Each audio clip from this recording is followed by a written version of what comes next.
So I made this new workbench, but my lighting solution isn't all that great. I think I need a better way to drive these light bulbs. They're LED light bulbs, and they're really bright, and sometimes too bright. So let's see what we can make.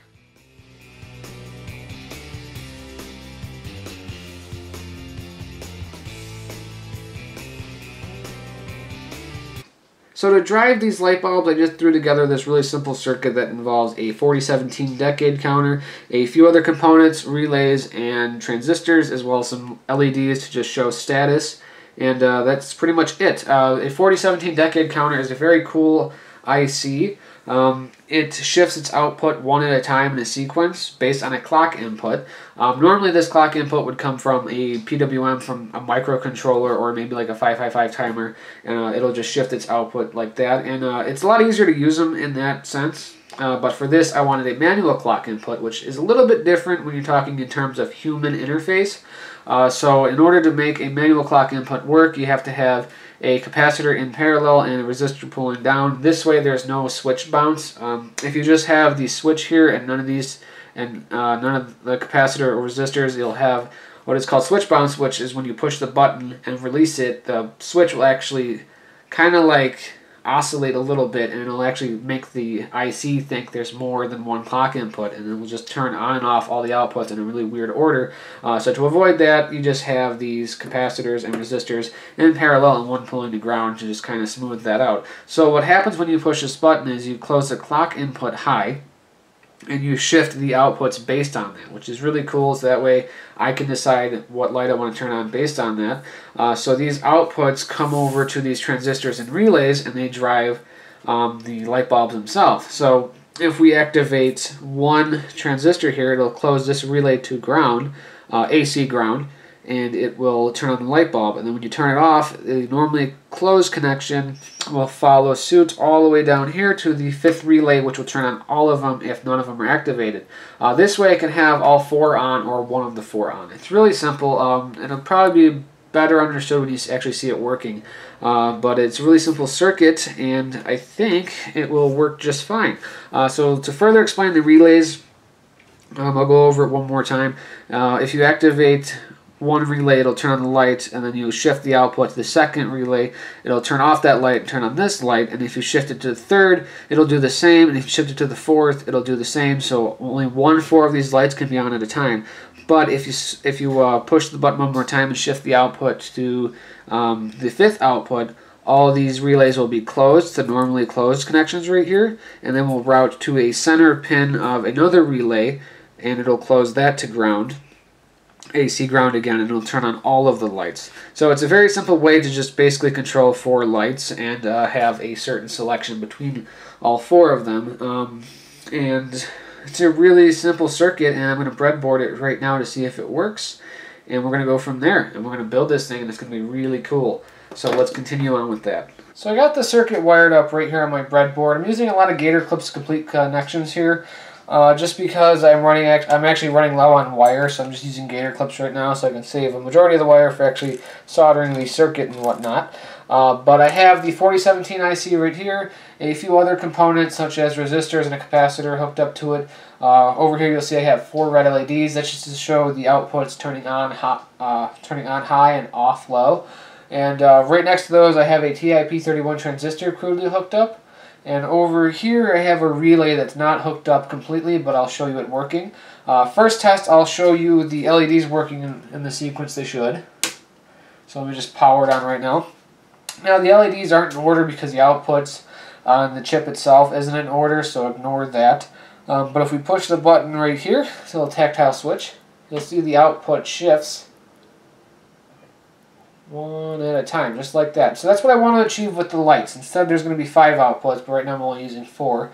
So that's basically what I want to achieve with the lights here.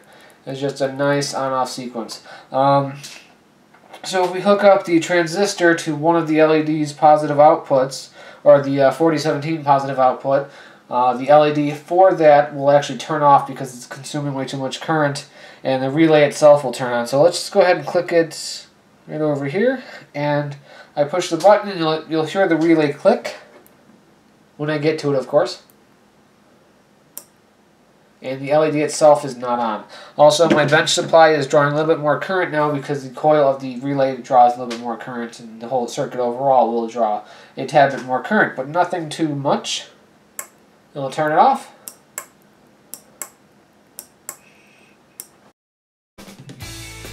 So now I'm just going to solder up all the components into a piece of perf board and use some copper wire to run a lot of the traces. Eventually I'll have to use a little bit of jumper wire, but not too much.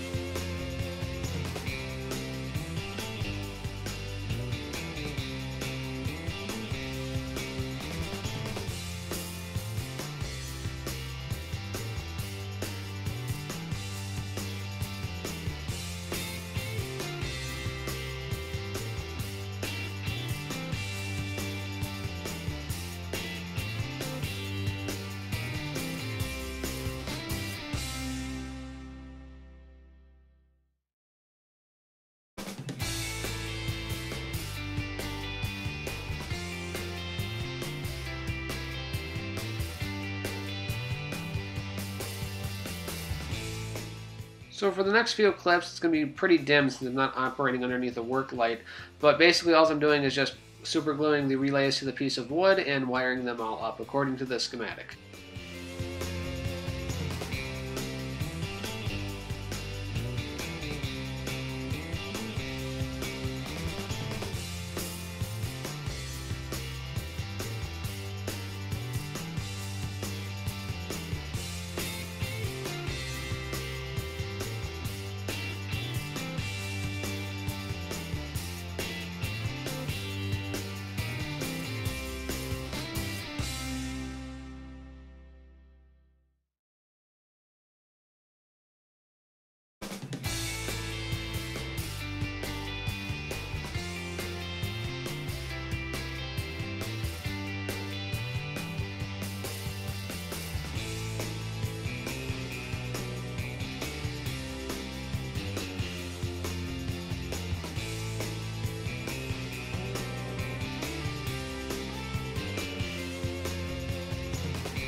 So I got all the relays wired up now. All the power and ground controls are going to the control board right here. The 4017 IC board right there. All the relays are wired up like I said. Looks a little bit complicated and it was kind of tricky. I have an external wire here that I'll be using to extend the switch. And power is hooked up to my power supply, so let's turn it on. And you hear one of the relays click and one light come on. So let's push the button.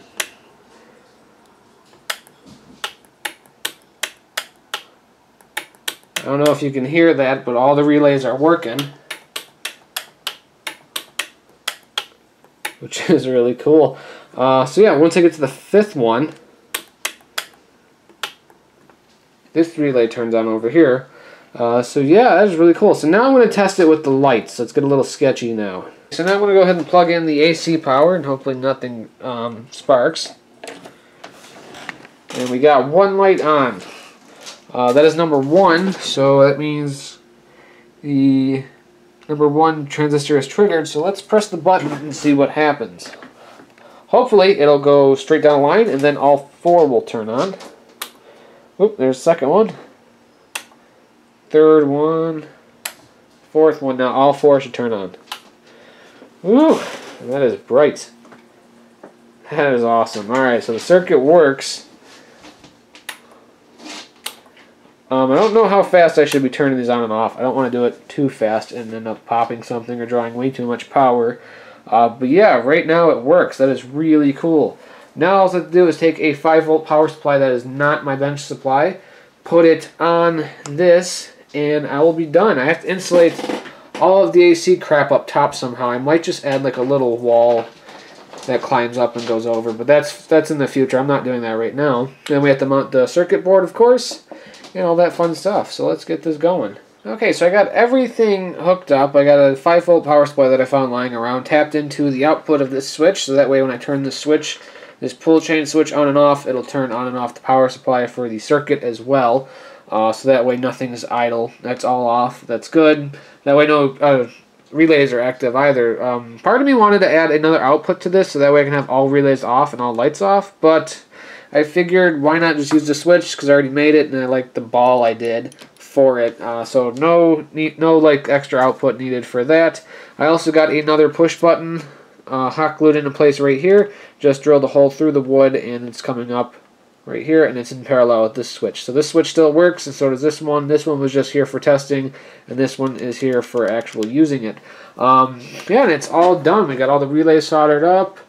All the light sockets are still in place. It looks like a mess, and I actually love when my projects turn out that way, because in a couple of months when I want to reverse engineer this, it's going to confuse the hell out of me. I really like when that happens. But yeah, it's pretty straightforward and simple, and it works. I actually haven't tested it since I wired up all this new stuff, since I wired up the power supply. So let's plug it in and see if it works. Find the plug for it. Alright, we hear relay, and we have an output high, so that's good. Output number 2, 3, 4, 5, 1, 2, 3, 4, 5. So all the outputs are working, which is really cool. I just hot glued a bunch of the wires down, so that way it's kind of keeps them tucked away here and whatnot. And earlier I said I have to isolate these relays because right now they're passing AC.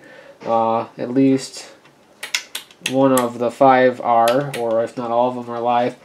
So I have to really make sure that those get isolated and they're nicely tucked away. So I might have to build like a box or something that goes over it to cover all the relays, so that way I don't accidentally touch it one day. But that's not today. I don't really care about doing that for a while because I'm not going to go up to the light mounting bracket thingy I made and touch anything, so that should be fine for a while. I'll get around to it eventually. Right now I just don't really care. I'm actually really excited to have this project done because I wanted to do it since I made this workbench. But yeah, so let's mount it back up and put in the light bulbs and see what a difference it makes. Okay, so it's all installed. The only way I installed this is just use these little brackets right here to mount it to this piece of wood, and it's actually kind of tight. It lifts up a little bit, but there's really no instance in where that won't hold because I'm not going to twist it or anything. But yeah, the relays look a wee bit sketchy up there, not being insulated at all. Again, that'll be taken care of in probably a couple weeks. Like I said, not really worried about it right now. Right there is our 4017 controller. We have the push button right here, and all the light bulbs are installed. So now I'm going to kill, actually I'll turn off the one light in a second. Let's go ahead and turn it on with this little pull ball here. Turns on second light. Automatically the second light comes on. Not too sure why. Actually, yeah, that's happened before with every binary counter I think I've used, so it's probably normal. Up top we have our indication LED right there, so in case for whatever reason if these LED bulbs stop working, I'll know it's not the relay or the board itself because the LED up there indicates it. So that's a nice little troubleshooting thing. I added those LEDs last minute, didn't really want to, but I bought them from Tada, so I might as well use them. So let's push the button and see if we get a shift. That one comes on, all off. That one comes on, all off, and now I push it again and they should all light up, which makes it perfect for filming videos. Unlike this one, which has been really dim, which I apologize for. And there we go. It illuminates everything amazingly. You can see my messy workbench. It's pretty cool.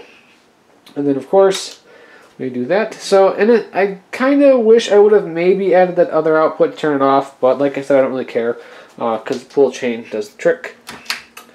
And you can hear the relays click off, so now everything is dead. So that is the end of this video. I hope you guys liked it. I really can't wait to work on more projects on this workbench and film more videos with this awesome lighting system up here. And I look forward to reading some comments. So hopefully you guys subscribe and like the video. If not, no hard feelings. Thank you so much for watching.